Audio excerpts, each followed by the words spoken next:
Price the Lord, ஹல்லேலூயா. கிறிஸ்துவுக்குள் பிரியமானவர்களே, இந்த அருமையான காலை வேளையிலும் தேவ சமூகத்துக்கு வந்தவங்கள் ஒவ்வொருவரையும் இயேசுவின் நேற்று நாமத்தினாலே அன்பின் வாழ்த்துக்கள். இந்த நாளிலும் நியாயாதிபதிகள் 11ஆம் அதிகாரத்தில் எப்தா என்ற தேவ மனுஷனை குறித்து நம்ம வாசிக்கிறோம். இந்த மனுஷனை குறித்து நம்ம பார்க்கும்போது ஸ்பெஷலாக என்னென்னா, சொந்த ஜனங்களால் தள்ளப்பட்ட ஒரு மனுஷன். அந்த மனுஷனை கர்த்தர் எடுத்து உயர்த்துகிறார்.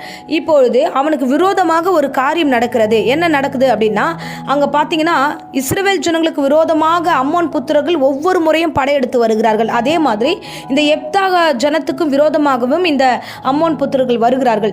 அப்பொழுது அங்கே இருக்கிறவர்கள் எல்லோரும் சேர்ந்து எப்தாவை பார்த்து சொல்லுகிறார்கள், நீர் எங்களுக்கு தலைவராக இருந்து எங்களை இந்த காரியத்தில் ஜெயம் எடுக்கணும், நீங்கள் அந்த அம்மோன் புத்திரரோடு சண்டை போட்டு ஜெயம் எடுக்கணும்னு சொல்லும்பொழுது அவன் ஜெபிக்கிறான். ஐயோ, நான் சிறியவன், நான் எளியவன், ஆக்சுவலாக என்னுடைய குடும்பம் தள்ளப்பட்ட குடும்பம், நாங்கள் எப்படி இப்படி செய்ய முடியும்னு சொல்லிட்டு ரொம்ப கலக்கத்தோடு கூட அவன் தேவ சமூகத்தில் ஒரு பொருத்தனை ஜெபம் பண்ணுகிறான். அந்த ஜெபத்தை குறித்து நான் வாசிக்கிறேன் பாருங்க. 30வது வசனம்.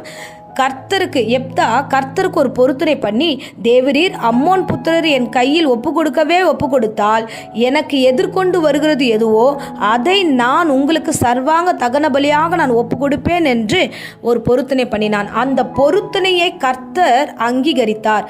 ஆமேன். அதே மாதிரி அவனுக்கு ஒரு பெரிய ஜெயத்தை கர்த்தர் கொடுத்தார். அந்த ஜெயத்தை முடிச்சுட்டு அந்த அம்மோன் புத்திரர்கள் ஜெயிச்சுட்டு அவன் எதிர்கொண்டு வரும்பொழுது பார்த்தா ஒரு பொருத்தனையை அவன் சொன்னான், நான் எதிர்கொண்டு யார் வராங்களோ அவங்கள நான் பொருத்தனையாக கொடுக்குறேன் அவன் சொல்லியிருந்தான். அதே மாதிரியே அவன் வரும்பொழுது ஜெயிச்சுட்டு வரும்பொழுது அவருடைய மகள் எதிர்கொண்டு வருகிறா.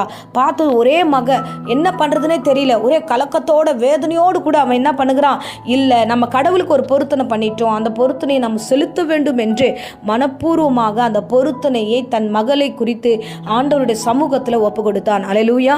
இந்த சம்பவத்தை குறித்து ஆண்டவர் எனக்கு காலை வேளையில் நோடு கூட இடைப்பட்டார். பாருங்க, ஒரு மனுஷன் சொன்ன வாக்கை நிறைவேற்றுவது என்பது ரொம்ப கஷ்டம். நீங்கள் இதை பண்ணீங்கன்னா நான் அதை பண்ணுவேன், இதை செய்கிறேன், நான் செய்கிறேன்னு வேண்டிக் கொள்ளுகிற வேண்டுதல் பார்த்தீங்கன்னா ஈஸி. ஆனால் அது வேண்டுதலின் படி நம்ம செய்கிறோமான்றது ரொம்ப கஷ்டம். பிரசங்கில ஒரு வசனம் இருக்குது, என்ன தெரியுமா, நீங்கள் கடவுளுக்கு ஒரு பொருத்தனை பண்ணிட்டீங்க அப்படின்னா அந்த பொருத்தனையை செலுத்துவது தாமதிக்காதீங்க. தாமதித்தால் அதை தேவன் விரும்ப மாட்டார். பாருங்க, பிரசங்கி 5ஆம் அதிகாரம் 4வது வசனத்தில், நீ ஒரு தேவனுக்கு ஒரு பொருத்தனை பண்ணி கொண்டால் அதை செலுத்த தாமதியாதே, அவர் மூடரில் பிரியப்படுகிறதில்லை. நீ நேர்ந்து கொண்டதை செய்.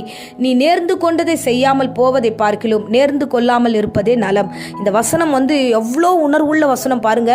ஆண்டவர் சொல்லுகிறாரு, நீ ஜெபம் பண்ணாலே நான் செய்வேன், ஆனால் நீ ஒரு பொருத்தனை வச்சு ஜெபம் பண்ணி நான் இதை செய்கிற ஆண்டவரே, நீங்கள் எனக்கு செஞ்சா நான் செய்கிறேன்னு சொல்லி வாக்கு கொடுத்துட்டு அந்த வாக்கை நாம் காப்பாற்றாமல் இருந்தோம் என்றால் தேவன் உண்மையாகவே அங்கே வசனம் சொல்லுகிறது, மூடரில் பிரியப்பட மாட்டார்.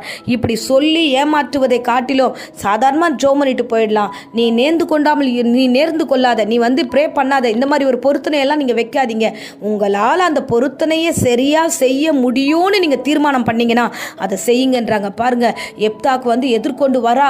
பார்த்தா ஒரு பொண்ணு, அதுக்கு முன்னாடி அவன் ஜெபம் பண்ணுறான் உருக்கமா, நான் ஜெயிச்சுட்டு வந்தேன்னா அவங்க கிட்ட ஜெயிக்க முடியாது, ஆனால் சின்ன கூட்டம் நாங்கள் ஜெயிச்சுட்டு வந்துட்டோம், ஒருவேளை நாங்கள் அந்த விஷயத்தில் ஜெயிச்சிட்டோம்னா எதிர்கொண்டு வருகிறதை பொருத்தனையாய் தருகிறேன் என்று ஒப்பு கொடுத்தான். அதை அப்படியே செய்தான் என்று வேதம் சொல்லுகிறது. அல்லேலூயா. அதே மாதிரி தான் அண்ணாலும் பொருத்தனை பண்ணுறா. ஆண்டவரே, எனக்கு ஒரு பிள்ளை கொடுத்தீங்கன்னா அந்த பிள்ளை உமக்கு சமூகத்தில் ஒப்பு கொடுக்குறேன்னு சொல்கிறா. அதே மாதிரியே பிள்ளை பிறந்ததுமே தேவ சமூகத்தில் அர்ப்பணித்தாள். அதுதான் மிகப்பெரிய ஊழியனாகிய தீர்க்கதரிசியாகிய சாமுவேலை எடுத்து ஒப்பு கொடுத்தா. இந்த மாதிரி மனநிலைமை நமக்கு தேவை. ஸோ தேவன் எவ்வளோ காரியங்களை நமக்கு செஞ்சுருக்கிறாரு, எத்தனையோ காரியங்களை அற்புதங்களை செஞ்சுருக்கிறார். நம்மளும் பொருத்தனை பண்ணிக்கிட்டே தான் இருக்கிறோம். அந்த பொருத்தனைகள் எல்லாம் நிறைவேற்றினோமா, அந்த வேண்டுதல் எல்லாம் செய்தோமா என்று கொஞ்சம் நீங்கள் சிந்திச்சு பாருங்க. சில நேரங்களில் நம்முடைய வாழ்க்கையில் பல அடிகளை வாங்குகிறோம், ட்ரையாக இருக்குது. சில நேரங்களில் நமக்கு வாய்க்கவே மாட்டேங்குது. ஏன் வாய்க்கல, நம்ம என்ன தப்பு பண்ணோம், கடவுளுக்கு நமக்கு என்ன டிஸ்டர்பன்ஸ் இருக்குன்னு யோசிச்சு பாருங்க. ஆனால் எப்தா செய்தான்.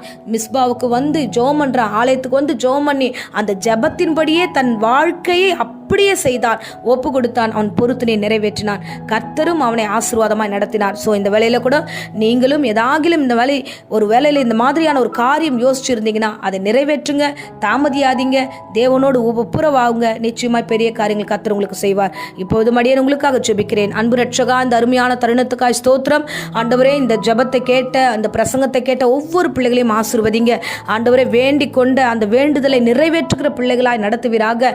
ஆண்டவரே, உமக்கு உமக்கு நன்றி நன்றி நன்றி ஆண்டவரே. அப்பா, உண்மை உள்ள பிள்ளைகளாய் உமக்கு முன்பதாக ஜீவிக்க எங்கள் ஒவ்வொருவருக்கு கிருபை தாங்க ஆண்டவரே. ஆசீர்வதிங்க. தேவையில்லாம பிசாசு மன குழப்பத்தை கொடுக்காதபடிக்கு மன தெளிவோடு நடத்த கிருபை தாங்க. தேவையில்லாத பயத்தையும் சஞ்சலத்தையும் எடுத்து போடுங்க ராஜா. இந்த வேளையில கூட கர்த்தாவே, வியாதி பலவீனங்க யாராகிலும் இந்த பிரசங்கத்தை கேட்டுக்கொண்டிருந்தா பூரண சுகத்தையும் ஆரோக்கியத்தையும் சரீரத்தில் நிரப்பி ஆசீர்வதியும். இயேசுவின் நாமத்திலே ஜெபித்து ஒப்பு கொடுக்கிறேன் ஜீவனுள்ள நல்ல பிதாவே.